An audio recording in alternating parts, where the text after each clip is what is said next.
इतिहास के पन्नों को कूड़े के ढेर से ढक दे या सोने चांदी के आभूषणों से, लेकिन समय के साथ एक दिन वो खुद ही सच कह उठता है कि मैं दबा नहीं, दबाया गया हूँ। नमस्कार दोस्तों, रंग दे बसंती में आपका एक बार फिर स्वागत है। मैं हूँ राजीव चौधरी। बात इतिहास को ढकने की चल रही है तो भारत के इतिहास से आप भली भांति परिचित होंगे। उससे भी जो वामपंथियों ने लिखा है और उससे भी जो खुद कह रहा है कि मैं बदला नहीं, बदल दिया गया हूँ। जब हमें ये बताया जाता है कि मुगल चित्रकार थे, वो बड़े कलाकार थे, उन्होंने यहाँ लाल किला, जामा मस्जिद, ताजमहल बनवाया, इससे पहले यहाँ सिर्फ अजंता एलोरा की गुफाएं थी, बाकी सब कुछ तो मुगलों ने बनाया है, तब सुनकर ऐसा लगता है जैसे मुगल यहाँ तलवार लेकर लूटपाट करने नहीं बल्कि छेनी, हथौड़ा, करंगी, तसला, बाल्टी लेकर बेलदारी करने आए हो। इनकी इस कलाकारी चित्रकारी के इतिहास को शुरू करें तो सबसे पहले तुर्की की बात करते हैं। महान कहे जाने वाले ओटोमन साम्राज्य की बात करते हैं, जिसने इस्लाम को फैलाने में बड़ी भूमिका निभाई। ओटोमन साम्राज्य की बात करते हुए फिर भारत की मुगल सल्तनत पर आएंगे तो आपको स्वयं पता चल जाएगा कि कौन कितना बड़ा महान कलाकार, चित्रकार या दगाबाज था। हाल ही में तुर्की के एक प्राचीन म्यूजियम जिसका नाम हागिया सोफिया है, उसे लेकर विश्व भर में चर्चा बनी हुई है। बताया जा रहा है आने वाली 24 जुलाई को उसमें सामूहिक रूप से नमाज अदा की जाएगी, लेकिन इस नमाज पर विवाद हो गया है क्योंकि वेटिकन के पोप फ्रांसिस ने कहा है कि तुर्की की राजधानी इस्तांबुल के हागिया सोफिया म्यूजियम में नमाज पढ़ना गलत है, क्योंकि वह एक चर्च है जिसे वापस मस्जिद में बदलने के तुर्की सरकार के फैसले से उन्हें दुख पहुंचा है। असल में मुसलमानों के लिए हागिया सोफिया मस्जिद है और ईसाइयों के लिए चर्च। आखिर किस्सा क्या है? क्योंकि चर्च मस्जिद नहीं हो सकता और मस्जिद चर्च नहीं हो सकती, लेकिन बात इस्लाम की आए तो यहाँ कुछ भी हो सकता है, क्योंकि राम मंदिर बाबरी वाला विवाद तुर्क लुटेरों ने सभी जगह खड़ा किया हुआ है। अपना ज्ञान था नहीं, यूरोप के चर्च तोड़कर मस्जिद बना दी, भारत में मंदिर तोड़कर उनके ऊपर मीनारें खड़ी कर दी। साफ कहे तो पिछले 1500 सालों में सिर्फ इनकी यही कलाकारी रही है। अधिकांश जगह दूसरों के उपासना स्थल तोड़कर उन्हें अपना बनाना, चाहे इसमें राम जी का मंदिर हो या हागिया सोफिया चर्च, जिसका लगभग 1500 साल पहले एक ईसाई चर्च के रूप में निर्माण हुआ था। सम्राट जस्टिनियन ने सन 532 में एक भव्य चर्च के निर्माण का आदेश दिया था।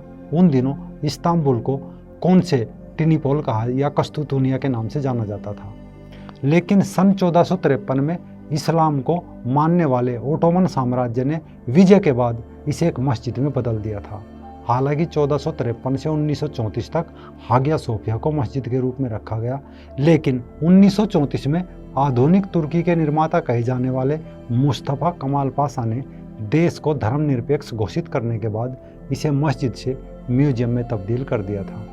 अब फिर तुर्की के राष्ट्रपति रेचप तैयप अर्दवान ने कहा है कि हागिया सोफिया में 24 जुलाई को पहली नमाज पढ़ी जाएगी। घोषणा के कुछ समय बाद ही वहां से अजान भी सुनाई दी और तुर्की के तमाम मुख्य चैनलों पर इसे प्रसारित भी किया गया। हागिया सोफिया का सोशल मीडिया अकाउंट भी बंद कर दिया है। ये तुर्की की हागिया सोफिया चर्च की बात है। अब अगर भारत आए तो यहाँ तो अनेकों हागिया सोफिया जैसी घटनाएं हैं, लेकिन धर्मनिरपेक्षता के लिहाज में सब कुछ दबा दबा सा नजर आता है। हालांकि साल 2018 में शिया वक्फ बोर्ड के अध्यक्ष वसीम रिजवी ने इस लिहाज को उतार फेंका था और एक चिट्ठी लिखी थी। ये चिट्ठी रिजवी ने देश के मुसलमानों के लिए लिखी थी। रिजवी ने 27 फरवरी 2018 को अपने पत्र में 9 मस्जिदों का जिक्र किया था जो मंदिर तोड़कर बनाई गई है।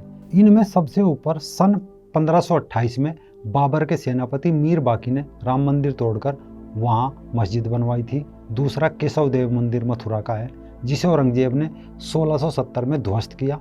तीसरा जौनपुर की अटाला मस्जिद है, जिसे फिरोज शाह तुगलक ने 1377 में अटाला देव मंदिर को ध्वस्त करके बनाया था। चौथा काशी विश्वनाथ मंदिर बनारस है, जिसे तोड़कर मुगल बादशाह औरंगजेब ने 1699 में ज्ञानवापी मस्जिद बनवाई। गुजरात के रुद्र महल्ला मंदिर को 1410 में अलाउद्दीन खिलजी ने तोड़कर जामा मस्जिद बनवाई। अहमदाबाद की भद्रकाली मंदिर को 1552 में अहमद शाह ने तुड़वाकर जामा मस्जिद बनवाई थी। पश्चिम बंगाल की अदीना मस्जिद का उल्लेख भी इसमें था, जिसे सिकंदर शाह ने 1373 में बनवाया था। रिजवी के मुताबिक मध्य प्रदेश की विजय मंदिर को तोड़कर औरंगजेब ने 1669 में बीजा मंडल मस्जिद में बदल दिया था और आखिर में दिल्ली की कुतुब मीनार स्थित क्वतुल इस्लाम मस्जिद है, जिसे 1206-1210 के बीच में कुतुबुद्दीन ऐबक ने इस मंदिर को तोड़कर बनवाया था। ये इतिहास ऐसा है जिसे सब जानते हैं, लेकिन अंधी धर्मनिरपेक्षता और संविधान की आड़ में सब कुछ दबा दिया गया। हालांकि बाबा साहब भीमराव अंबेडकर ने इस्लाम पर खुलकर विचार व्यक्त किए हैं। उन्होंने पाकिस्तान और पार्टीशन ऑफ इंडिया में लिखा है कि इसमें कोई संदेह नहीं है कि भारत में मुस्लिम आक्रांता हिंदुओं के खिलाफ घृणा का राग गाते हुए आए थे। उन्होंने न केवल घृणा फैलाई बल्कि वापस जाते हुए हिंदू मंदिर भी जलाए। उनकी नज़र में ये एक नेक काम था। बाबा साहब लिखते हैं कि अजमेर की चढ़ाई के दौरान मोहम्मद गोरी ने मंदिरों के स्तंभ और नींव तोड़कर वहाँ मस्जिदें बना दी थी। वहाँ इस्लाम के कायदे कानून वाले मदरसे और प्रतीक खड़े कर दिए थे। बताया जाता है कि कुतुबुद्दीन ऐबक ने 1000 से अधिक मंदिर तोड़े और उसके बाद उनकी नींव पर ही मस्जिदें खड़ी कर दी। उसने दिल्ली में जामा मस्जिद बनवाई। इसमें वह पत्थर और सोना लगाया जो मंदिर तोड़वाकर प्राप्त किया था। फिर उन पर कुरान की आयतें लिपिबद्ध करवा दी। इस भयावह कारनामे की चर्चा और प्रमाणों का मिलान बताता है कि दिल्ली की जामा मस्जिद के निर्माण में 27 मंदिरों की सामग्री लगी है। यानी जामा मस्जिद की अजान के नीचे 27 मंदिर दबे हैं। और वामपंथी इतिहासकार कहते हैं मुगल चित्रकार और कलाकार थे, जबकि इनकी कलाकारी की गवाह हागिया सोफिया मस्जिद से लेकर जामा मस्जिद तक खड़ी है और आगरा के शिवालय पर ताजमहल इसका गवाह है। रिजवी ने अपने पत्र में साफ लिखा था कि उन्होंने इतिहासकारों से अध्ययन करके ये सूची बनाई है।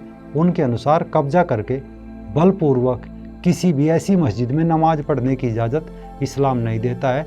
फिर ऐसी मस्जिदों को हिंदुओं को सौंप देना चाहिए और ये गैर इस्लामिक है। क्योंकि इस संबंध में औरंगजेब की जीवनी में भी कुछ घटनाओं का जिक्र है जो इन तथाकथित इतिहासकारों की पोल खोलता है।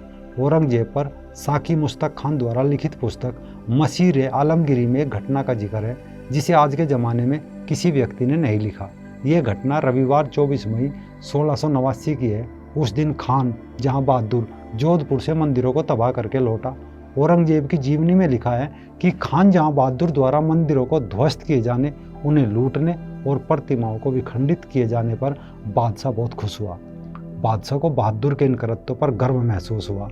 मसीर ई आलमगीरी के अनुसार खान जहां बहादुर जोधपुर से कई गाड़ियों में भरकर हिंदू देवी देवताओं की प्रतिमाएं भी लाया था। ये प्रतिमाएं उन मंदिरों की थी जिन्हें मुगलों ने उसके नेतृत्व में लूटा और तबाह किया। इन लूटी हुई प्रतिमाओं को बादशाह औरंगजेब के सामने पेश किया गया, जिसे देखकर वह अत्यंत प्रसन्न हुआ।